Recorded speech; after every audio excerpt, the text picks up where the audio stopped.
chicas. Es tomar los signos vitales. Ya, exacto, tiene que ver con la toma de lo que son los signos vitales, con el conocimiento del estado de los signos vitales de nuestro paciente.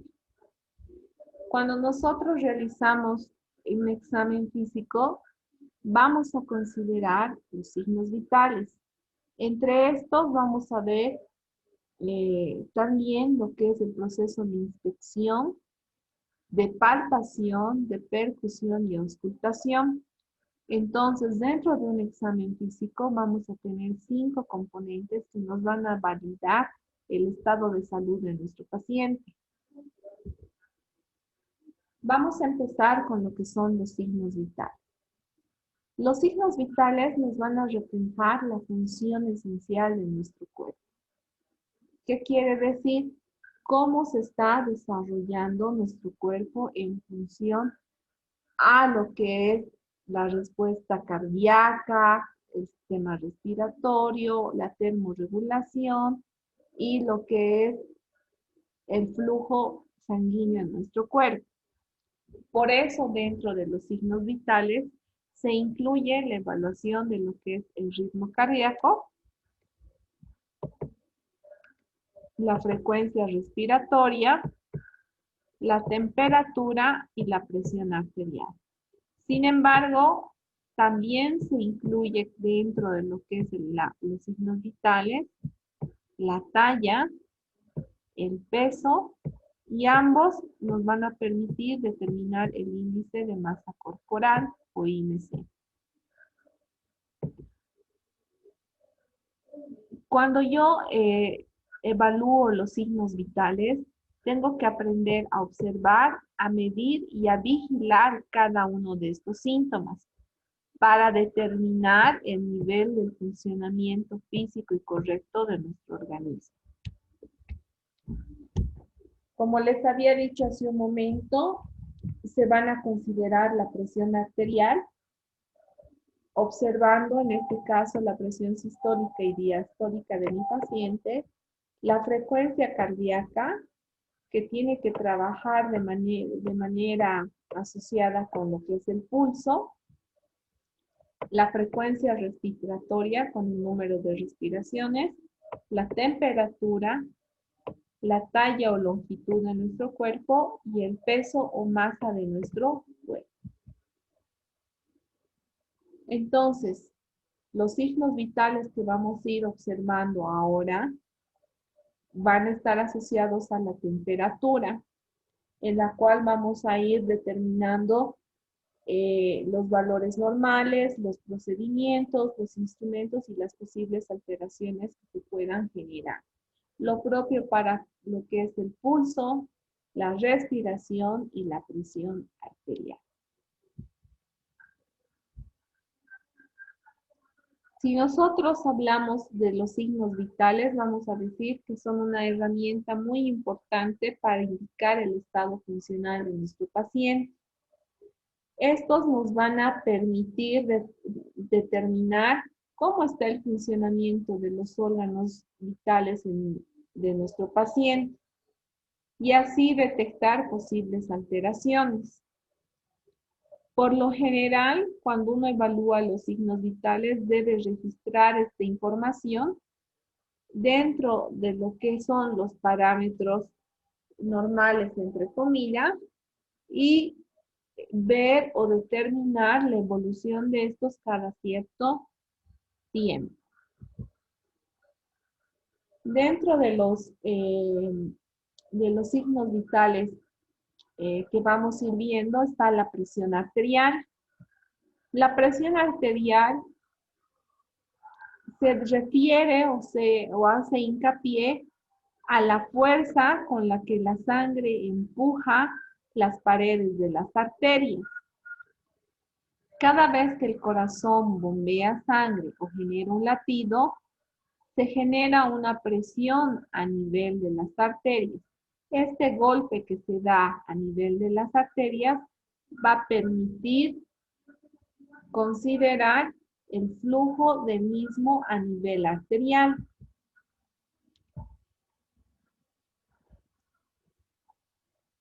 Cuando nosotros hablamos de presión arterial o del flujo de la sangre que se va a dar sobre las arterias, nosotros debemos considerar que existen dos tipos de presiones que se va a dar. Por una parte, la presión diastólica, que es la presión que se da cuando los ventrículos se relajan, por lo tanto es una presión mínima. Y vamos a ver también la presión sistólica, que es la presión que se da cuando los ventrículos se contraen. Por lo general, esta presión va a dar un valor máximo. Entonces, no se olviden que cuando nosotros evaluamos la presión arterial, valoramos la contracción del corazón y la relajación del corazón, específicamente de los ventrículos, de las cavidades inferiores del corazón. Es importante que cuando nosotros hagamos la evaluación de la presión arterial, observemos o veamos la comodidad de nuestro paciente. Por lo tanto, el brazo y el antebrazo deben estar descubiertos a la hora de hacer esta evaluación de la presión arterial. La extremidad superior en la que se va a evaluar debe estar apoyada de manera cómoda en una mesita o en una superficie. Cuando yo voy a tomar la presión arterial en mi paciente, debo considerar que éste se encuentre en un estado emocional tranquilo y que 5 minutos antes de su evaluación no haya tenido actividad física, no haya fumado ni tomado café ni ningún tipo de bebida y obviamente que la vejiga esté vacía. Estos son requisitos que yo debo considerar antes de evaluar o tomar la presión arterial en mi paciente. Para tomar la presión arterial, yo voy a utilizar los siguientes instrumentos. El estetoscopio, que es el que ustedes están visualizando en la pantalla, que tiene dos referencias auditivas en la parte superior, una manguera y lo que es el acople de transmisión de sonidos. Y por otra parte voy a tener el manómetro, que es el que va a regular y va a estar en contacto con la arteria donde se va a hacer presión para evaluar el flujo de la sangre en esta arteria. Este manómetro o este evaluador de presión arterial va a tener el balón que va a generar el insuflado y la válvula de alivio de presión. Como ustedes pueden observar en pantalla, cuando yo hago la toma de lo que es la presión arterial, mi paciente está con el segmento descubierto. No debe haber ninguna prenda que ahorque o presione al segmento donde voy a hacer la toma de la presión. Debo asegurar el cinturón de lo que es la banda de presión a nivel del antebrazo.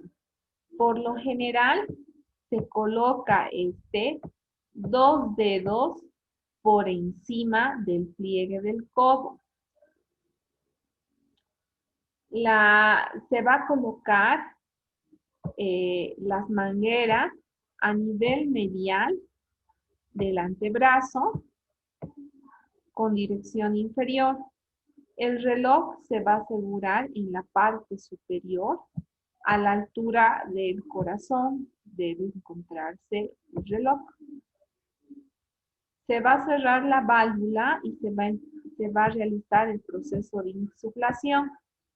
Se debe realizar esta insuflación hasta que las manecillas del reloj de manómetro marquen 180 a 200 milímetros de mercurio. Como les decía, nuestro paciente debe estar en una posición de sedestación con el brazo apoyado en una superficie. Debe estar el segmento descubierto Debo observar que mi paciente no cruce las piernas para no ejercer presión sobre ninguna arteria. Dentro del proceso de evaluación, el paciente no debe hablar ni generar ningún tipo de sonido. Además de eso, debe estar totalmente erecto a 90 grados y no debe generar movimientos del brazo ni del antebrazo y mucho menos de los dedos durante lo que es la toma de la presión arterial. Como ustedes pueden ver en la imagen, esta es la colocación correcta de lo que es la banda de presión. Está a 2 dedos del pliegue del codo. Las mangueritas tienen que estar en la región medial para poder estar en contacto con la arteria a la hora de la medición de la presión. Cuando nosotros tomamos la presión arterial, tenemos los siguientes túbulos vasculares arteriales para poder ejercer esa toma de la presión arterial. Uno de estos es la arteria radial, en la cual la forma de toma de la presión se va a dar a nivel de la extremidad distal del miembro superior. Para eso se debe realizar un puño ligero y se debe nuevamente extender para acomodar la cinta de presión. La forma de aplicación de esta cinta va a ser por encima de la articulación de muñeca, aproximadamente 2 dedos por encima de la articulación de muñeca. La que comúnmente se evalúa es la presión de la arteria braquial, la que está por encima del codo. Para eso se debe pedir que el paciente esté apoyando el brazo en una superficie o una mesa de manera horizontal. Otro segmento donde se toma la presión arterial es a nivel de lo que es la arteria pedia dorsal, que va a estar más o menos por encima de lo que es los tobillos, a 2 dedos aproximadamente, y se va a realizar la colocación del cinturón de presión a esta altura. Otra que se evalúa en miembro inferior es la arteria poplitea. El manguito debe estar por encima de la rodilla y se debe auscultar, obviamente, a la arteria poplitea. ¿Hasta ahí alguna duda?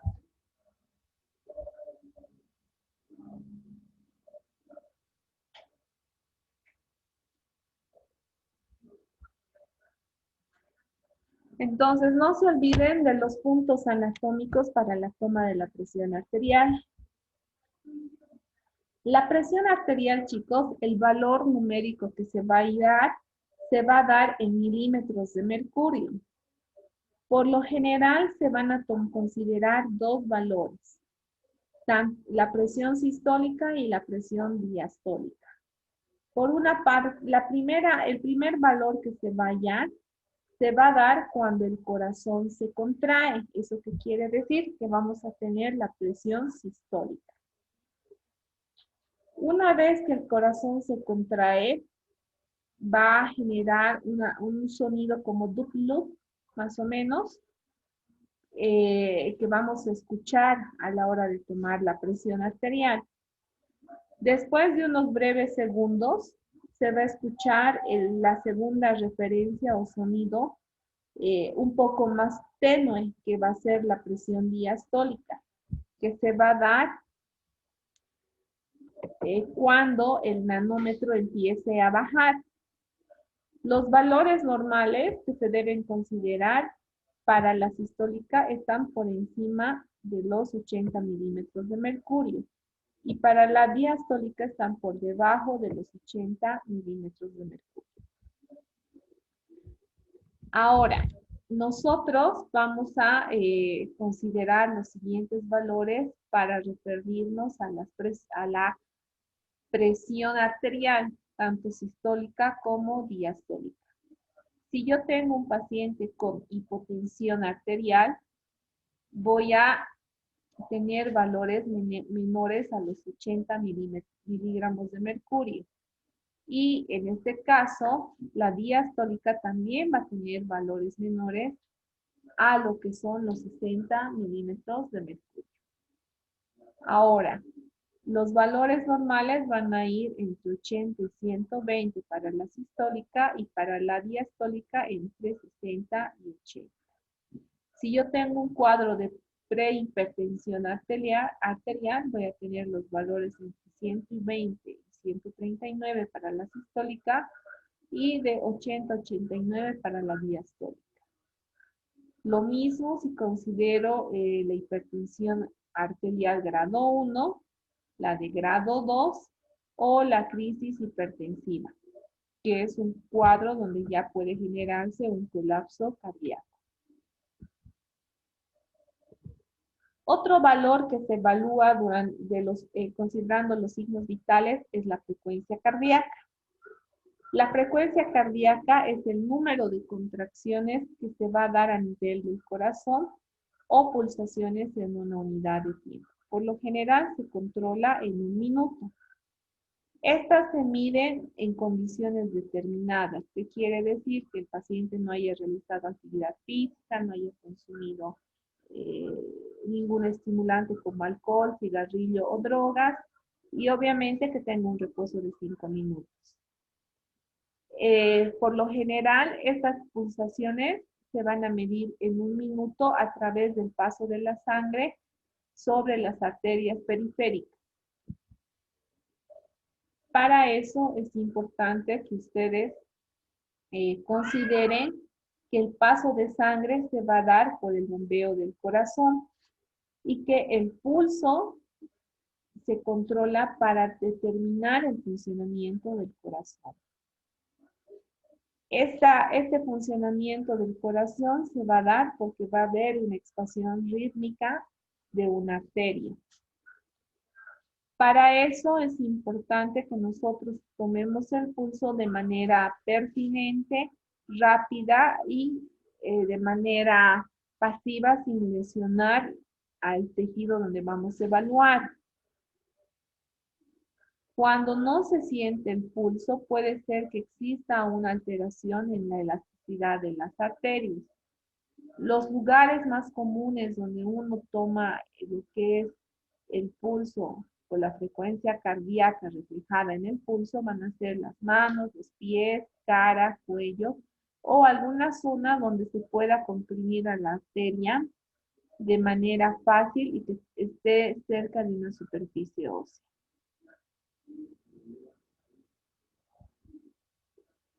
Ahora, dentro de los puntos anatómicos para tomar lo que es el pulso y que nos dé una referencia de la frecuencia cardíaca, vamos a tener a lo que es el pulso temporal, que está a la altura de la 100. Luego vamos a tener el pulso carotídeo, que está a nivel de lo que es encima de lo que es la clavícula, 2 dedos por encima. Luego vamos a tener el pulso braquial, que está por encima del pliegue del codo. Luego vamos a tener lo que es el pulso radial, que por lo general lo tomamos a la altura de la articulación de muñeca en dirección al dedo, al dedo pulgar. Y el pulso cubital, que va a estar en relación al dedo meñique, igual a la altura de la muñeca. Luego tenemos lo que es el pulso femoral, que se va a dar a la altura de lo que es el pliegue inguinal. El pulso popliteo, que se va a dar en la región posterior de la pierna, 2 dedos por encima del hueco popliteo. De igual manera, el pulso del tibial posterior, que se va a dar en la región interna por encima del maleolo. Y lo que es el pulso pedio, que se va a dar a nivel de lo que es la cuarta falange en la región del dorso del pie. Los valores normales de la frecuencia cardíaca van a estar en función a la edad y a las características de nuestros pacientes. En un recién nacido, los valores van a ir entre 120 a 170 pulsaciones por minuto. En un lactante, hasta 160. En un lactante mayor, que es más o menos hasta el año de vida, 130 como máximo. En niños va a ir de 100 a 120. Y en adultos va a ir las pulsaciones de 60 a 80 por minuto. Si nosotros consideramos el sexo y la edad de los pacientes en un adulto, vamos a tener los siguientes valores que están en la pantalla, considerando valores inadecuados, normales, buenos y excelentes, en función a la edad y al sexo. ¿Cómo se toma el pulso? ¿Cuál es el procedimiento? Se va a hacer una valoración y una palpación utilizando los dedos índices y el dedo medio para la valoración del pulso. Por lo general, el paciente debe adoptar una postura cómoda y relajada.